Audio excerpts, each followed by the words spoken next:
ಜನವರಿ 24ನೇ ತಾರೀಕು ನಮ್ಮ ಸ್ವಿಂಗ್ ಕಮ್ಯುನಿಟಿಲಿ ಒಂದು ಸ್ಟಾಕ್ನ ಶೇರ್ ಮಾಡಿದೆ. ಆ ಸ್ಟಾಕ್ ನೇಮ್ ಬಂದು IFB ಇಂಡಸ್ಟ್ರೀಸ್ ಲಿಮಿಟೆಡ್ ಅಂತ ವೀಕ್ಲಿ ಟೈಮ್ ಫ್ರೇಮಲ್ಲಿ ಶೇರ್ ಮಾಡಿದ್ದು.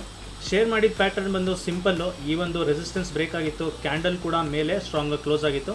ನಮಗಿಲ್ಲಿ 1, 2, 3 ರೆಸಿಸ್ಟೆನ್ಸ್ ಇತ್ತು, 4ನೇ ಟೈಮು ಬ್ರೇಕ್ ಮಾಡಿದ್ದು. ಸೊ ನಾನು ಶೇರ್ ಮಾಡಿದಾಗ ಪ್ರೈಸ್ ಬಂದು 1125.85 ಟ್ರೇಡ್ ಆಗ್ತಾಯಿತ್ತು. ರೌಂಡ್ ಫಿಗರು 1126 ಅಂತ ಅಂದ್ಕೊಳ್ಳೋಣ. ಇವಾಗ ಮಾರ್ಕೆಟಲ್ಲಿ ಚೆಕ್ ಮಾಡೋಣ ಪ್ರೈಸು ಎಲ್ಲಿವರೆಗೂ ಮೂವ್ ಆಗಿದೆ ಅಂತ.